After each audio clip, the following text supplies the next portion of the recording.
Hi, it's Christy, and welcome back to another episode of Well Intended. We are on episode 5, I believe, and I don't know. 5 is an odd number, but it has always felt very even and complete to me. So 5 to me is a very satisfying number. My favorite number is 7, of course. So when we get to 7, maybe I will do something celebratory. I do not know. That was literally a throwaway thought. And I'm not going to commit to anything because I'm probably going to forget. I hope you're doing well. I am doing, I think, pretty good. I had a goal to go out every day. I don't think it was last week. It might have been the week before. And get out of the house every morning and go to either the library or a coffee shop and just spend the morning there to write or to get other tasks done, follow up on emails and things like that. And it provides just enough structure where it kind of divides up the day, but I don't feel stifled by it. And I was just talking about this with someone the other night, but some restrictions and some, boundaries on time in this example really help. So I was happy to do that. I will continue to do that, not every day and not every week. I am also just trying to see if working from home or trying to do more from home is still feasible sometimes, just because it's really heckin' cold outside. But yeah, I think most days I want to do that. And I also make a point of going to the big library branch because it helps me get out of the house. And while I'm taking the train there, that's when I read. And it's so great because otherwise I don't make time to read. And there is, of course, something so romantic about being on public transport and taking out a book. And I know that is certainly not an individual sentiment. But yeah, currently I am reading a book, an anthology of translated Chinese horror stories, which are so fucking good. I don't know if you remember me saying, but I'm bad at reading books. And if most of my reading time is done during dedicated public transport time, then I suppose that means I do have to go out every day. Or a lot of days, let's say. But yeah, that reminds me, this book. So another thing that I just started recently, I love stationery. I love me a journal. Am I good about journaling? No. And what I mean by that is, am I good about keeping up a semi-consistent journaling habit? Not particularly. So it's definitely fits and starts, and it's certainly not an everyday thing. So I started a writing journal, and it's just like reflections and thoughts on things that I'm writing about, things that I want to write about, and challenges that I'm facing.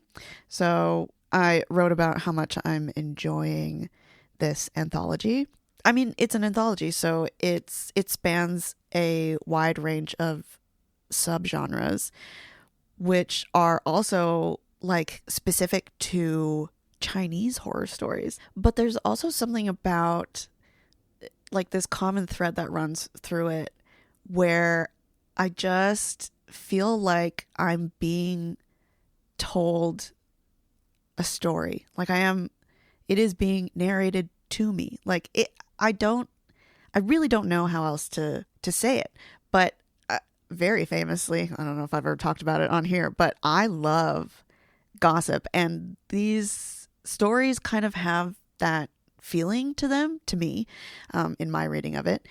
And there is something also about the style where it's just packing in a shit ton of twists, and so it's a really interesting look at pacing and style and clarity of the approach to the stories. And most of them do have the feel of a Chinese historical drama, where it might not be like an old-timey subject matter, but it has that same feeling of a very twisty plot and lots of melodrama. Also, I love that the endings are rarely happy. Like, I think most of them that I've read have just been really sad, like pretty bummer. I mean, there's a lot of horror stories, I think, out here in the Western kind of style where, not everybody survives in the end, but like there is a clear hero or like an overcoming of whatever horror or challenge that is faced by the people in the story. And there's not a lot of that I'm reading in this, which is super appealing to me because it just makes it feel more real. Like that, coupled with the fact that truth is much often stranger than fiction, I think it makes it feel more real and therefore more compelling. The other entry that I have in here, so I only have 2 entries.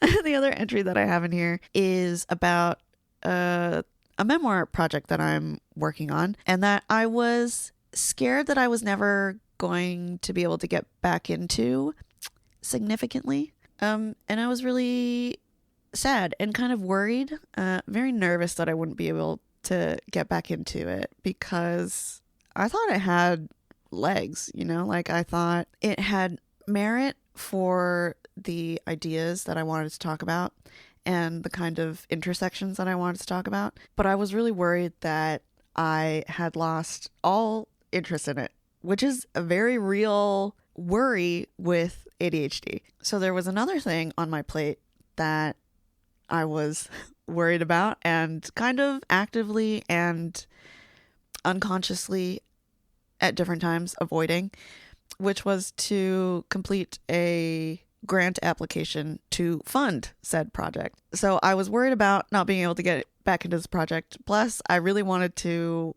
submit this application, and it's been on my running to-do list for like literal months at this point. And I think the hardest thing to explain to people is how much the perpetual thought spiral gets in the way of starting the first step of anything, which can lead you into getting back into something. So, I mean, for me, like I know and, have advised others, like because that's one of the like mainstays of ADHD coaching or advice is you break down tasks into their smallest parts, and then it makes it more manageable. And then, you just kind of start, and then you have a kind of a roadmap to go through of more manageable tasks so that you can complete the thing. I know that. Lots of people know that. Almost, I don't want to say everybody knows that, but it's that feeling of everybody knows that. This is very common advice. But there is something about the interplay of memory and motivation where the thought spiral becomes so loud and all-consuming that there's just no way for me to remember that I am capable of breaking down a task and just simply starting with the first one, which then leads to the second one. And then that's how you can build up some motivation and some momentum. The other difficult thing is that if someone very well-intentioned tells you that same advice, for me, I'm going to reject it kind of outright because I know that. And the frustration kicks in of, well, why can't I just do that? And then the whole cycle starts over again because then you're in another thought spiral and it sucks big time. Luckily, what with the getting more fresh air and getting out of my house and doing some movement, taking some walks to the library, I was able to get out of that thought spiral somewhat, or get out of that funk a little bit, shake it off to a degree where I could do what I know works best for me, which is to simply do the smallest and very first step. For instance, when I was at my job, we would do a weekly update, and I had a long history of finding them very difficult to do. Like, there's something about the consistency about it where I didn't want to do it, and I never thought I had really anything to say. And I would look at other people's weekly updates, and I'm like, if mine is not as long as theirs, if mine doesn't have as much context as theirs, like, it's just not good, and I'm gonna get fired, and we'll have no job, and we'll be unhoused. It was also the same for a lot of other people. Like, there's something about this task which it can be super easy for some people, but for someone like me, lots of executive dysfunction, it was not a good time. I got better at it, and then it became, some weeks I was really good and some weeks I was not as good. But what it came down to that I found really worked, where it really did become like a task that I didn't really struggle with, was I broke it down to the absolute very first step, and I didn't think about any other thing besides just doing the very first step, which was to write the titles of the sections, which was last week. So it would be a little bullet point list of what I had accomplished in the last week or what I had wanted to work on. And then this week, which was anything I wanted to work on now and into the future. And then there was a space for personal stuff. And then there was a space for like an icebreaker question, because I worked at a fully remote company, and that's just how you get to know each other. And so for the grant application, I was like, well, I'm just going to read over what I have already, because I just hadn't opened the doc for months, and I didn't know what was in there, and I didn't know what I had already come up with. So I just had no idea of where I would be starting from if I went back into it. And so I thought to myself, I'm not even going to think about completing it. The only thing I need to do is open the doc and read over what I have, because I don't know what's in there right now. So I opened it, and there was more in there than I had remembered. I also remembered that in the last course of the writing program, it was all about the business of writing. And so the main project was coming up with how to pitch and query an agent, and kind of distill a project down, whether the thing that you wanted to work on was real or not yet real. It was super helpful, and I found it super useful to go back to those assignments and kind of pick apart what I had already started thinking about for this project, for this memoir project. And so it also made sense to me, because once I started working on the application and thinking about the project and remembering why I was so kind of fired up about it in the first place, it became easier to think about the things that I wanted to write and then attempt to write a little bit more for the project. And then it helped to like write down the reflections of how things had gone, and what I was finding. So I got some very much needed and helpful feedback from a friend. They took a look over the grant application, and the things that I took away from the feedback were that I was needing to explain everything in more concrete terms. Like, my draft was still pretty abstract, and that I needed to highlight what makes the book and the project unique and memorable. What is your, what's it called? Your USP, your unique selling point. So the observation I had was that it also seems to be the issue with the book, where I'm writing out facts and feelings, but mechanically and narratively, it doesn't work for the structure of this first section that I'm working on, which, feels like a personal essay-ish thing. So now I'm reading directly from this journal entry. The good thing is that it helps me to get out different parts of the overall story to then evaluate what supports the message of the piece. I always need to be thinking about whether something is doing what I want it to do. And do I actually know what I want the thing to do? I think it's fine to come to that later, because often you'll find that through the writing. Writing as an act of exploration, continuous discovery. That feels frustrating and sometimes demoralizing, but it's like archaeology. I think that's why we hear about people excavating when they're writing. At some points you're going in with heavy machinery to get the bigger digging out of the way, and other times you have a tiny hammer and chisel and brush to uncover finer detail. It also helps to keep all the other little bits in case they can fit somewhere else or inspire other pieces later on.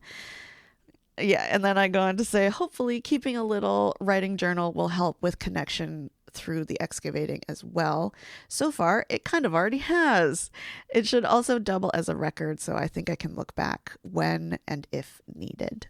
So it's been nice. And then I get to use a nice little notebook that I just had no idea what it was going to be for. And it's just neat. It's just a little guy, a little A6 Midori journal pocketbook that's just really handy to tuck into a purse. Also, I love the A6 size notebook to throw into a bag. It is my favorite size of notebook. I am no longer an A5 person. I'm an A6 person. I used to think it was too small, but no, I think it's perfect. She's perfect. Oh, okay. So also, I wanted to talk about this exercise that we did during school. I feel like I'm giving away secrets whenever I talk about school stuff. But I think that's fine. I think everything is like a remixed, version of other stuff. So I don't think I'm stealing in that sense. I don't know.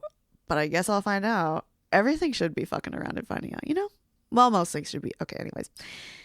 I was thinking about this because it was helpful for me to go back to the assignments from the last course of the writing program, and also to revisit, what I had already written for the grant application. And the reason why is that it reminded me of why I was passionate about this thing that I wanted to create. So an exercise that I think is helpful. I mean, it's most helpful if you can do it with somebody else, or if you can have someone to just sort of like coach you through it or walk you through it. And kind of somebody to bounce off of, and then you can come together at the end and like discuss what you came up with. But it's to investigate or uncover the whys. You start with a statement about a challenge or an issue that you're experiencing, and you ask yourself, why? Why, as a question, can often feel really accusatory in a lot of the situations where you would hear that coming from somebody. But this is really about approaching a thing with curiosity, open curiosity. You want to leave yourself open to the things that might come up and the places that your brain will go, and kind of all the different things that could play into whatever answer comes out of you, really. So you start with a statement. The best thing is to give yourself a time limit for each answer. Whether that's a minute, whether that's 5 minutes, keep it shorter, like keep it more constrained so that you're not giving yourself too much space to get too heady about it. And you want to operate similar to free writing and just continue writing for the whole time, which will help you with, leaving yourself open. You're just kind of moving. You're not stopping to think too hard. You're just kind of letting it flow through you. The next step then is to continue asking yourself why after you give an answer, until you land on something that feels good and you want to, focus on that or continue on that. Or you can set a number of rounds that you want to do. And what comes out of that reminds you of why you want to do something. So I think it can be really helpful to return to for motivation, inspiration, or finding your way back to a project or your practice, even if your challenge is that, I can't get into a practice.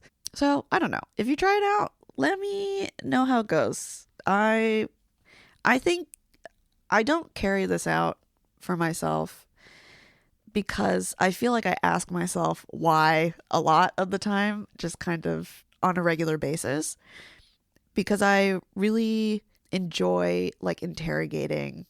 God, that is not a great word. Not interrogating.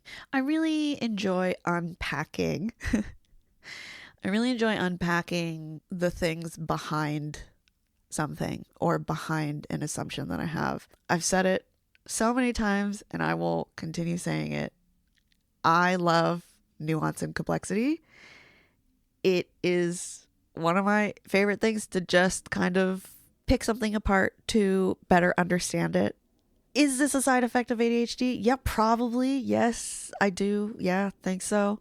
And there are things that I just kind of accept, although I do think that's a byproduct of doing this too often, of like drilling down and trying to pick something apart. But yeah, I think it's good to have that open and curious mindset with kind of everything, and then to, evaluate. Because I think the other thing that could come out of this for someone is that you realize that the thing you want to do is maybe not the thing you actually want to do, and you're getting at something else. It's frustrating, yes, but everything in, I think, exploration and discovery, so much of it is going to be frustrating because you're wading through all the other stuff to get to where you need to be and where you want to be. And that's exciting. And I truly wish the best for all of us doing it. So, yeah, I think, well, I guess maybe that's the takeaway, is to remain maybe actively open and curious, intentionally open and curious, so that you are doing the meta thinking and unpacking your purpose in your creativity and the things that you're making and building. And that purpose does not have to be some grand design where you're going to save 50 orphans or clean the ocean or something like that. Purpose is really personal and is really what you make of it. It doesn't have to be noble. It can be. And there can be parts of it that are noble that you maybe don't think of or even think of as particularly noble. But, if the purpose is to just have time for yourself to create and that it makes you feel good, I love that. And other people love that. And you love that. And it's just great. I feel like that's the takeaway. I feel like I'm kind of in that space right now also. I'm feeling lighter. It's so heckin' cold outside, and we are forecasted to maybe have snow this weekend, but there is something of spring and new beginnings in the air or in the water, and I feel lighter and like I have better and fresher perspective on the things that I am experiencing and the things that I am trying to accomplish. So, I've been unpacking my whys recently, and I think there are some stars aligning. There are things that are clicking into place where I just feel better. And that's, I'm grateful because we don't know how long this is going to last. And I fully expect to, not feel this way forever, because that's just the nature of fluctuations. But I feel good, and I just want to share that because it cannot always be doom and gloom all the time. Just the same as it cannot always be very sunshiny rainbow all the time. Anyways, Happy New Year once again, because it's New Year, actually. So one of the things I struggle with is food and cooking, down to brain reasons for the most part. But again, because the stars or the planets or something is aligning and I'm feeling good, I went to the grocery store and saw that there were some pork neck and backbones on sale. And so I made pork bone soup. And it's something that really reminds me of my grandma and of my mom. We lost my grandma back in March, end of March. So it was also reminding me a lot that I had written a piece about making pork bone soup, and I wanted to share it because it's really relevant and the imagery always sticks in my mind, and I just really want to share it. So you will hear paper. This was published back in 2003. This piece is called Epicurean, and this actually, I think, is also relevant because it ties a lot in with the kind of auto-fiction-y, memoir-y pieces that I want to continue writing. So the context is I used to live in, oh my goodness, this is a big piece of paper. I used to live in a micro suite above a bar in downtown Vancouver in Crosstown. And I was super hella depressed, and I didn't really think it while I was there. I certainly felt it. Looking back on that time, yeah, I was really freaking depressed. And, in a micro suite apartment, had barely any natural light. Not a great environment to feel good in. But this is something I wrote much later when I was in a better space to kind of reflect on it. So this piece is called Epicurean. It's a Thursday, and you're peering out the train window with your earphones jammed in and cranked up to proclaim thanks, but no thanks as loudly as possible without having to say anything. You blink your eyes wider to stay open against the sting of a late night and staring at your monitor for 10 hours today, every day. There's a 4-minute walk with 87 stair steps between the station and your apartment, but you know that 2 minutes in, there's an Asian grocery. This is how to heal yourself with pork bone soup. 1. Buy whatever pork bones are available. They're still not considered the gold they are unless it's some hipster-ass store in the city. So however big the bag is, it'll be cheap. It's your first real job and your first real apartment. You can't afford anything else. 2. Also daikon, chopped into big pieces. Dried cuttlefish that your mom slipped you last time you were home. A nubbin of rock sugar, splash of soy, lots of cracked black pepper. You try to ask Popo how big the nubbin is, and she shrugs, gestures vaguely at the first knuckle of her forefinger, and grins at you. 3. Boil the bones first in a big pot and skim the stuff that floats to the surface. Mum calls them impurities. She stands at the stove, hand on hip, warm glow of the stove light making the steam look like billowing clouds. She dumps the muck into a blue and white striped mug. 4. Turn the heat down and pile everything else in. Salt last. Not too much, but more than you think. Lid goes on. It's ready when the daikon splits with a spoon edge press. 5. Pour yourself a bowl and sit on your bed. The tiny window in the tiny apartment is cracked as much as possible. There's thin light seeping in over the top of the next building. It's your only view. 6. Take your first inhale. It smells like a night when dinner isn't ready until Dad gets home late. Everyone stays up watching scary movies, even though Mum faux complains and Dad falls asleep before the credits roll on the first one. 7. Sip a small spoonful. Careful. It's always too hot. It tastes like sitting at Gonggong and Popo's table for hours after eating. You watch Gonggong peel fruit and feel victorious because it's not your turn to wipe down the vinyl tablecloth. 8. Bite into a piece of daikon. It's not even biting, really. It's so soft it smooths along your tongue and melts away.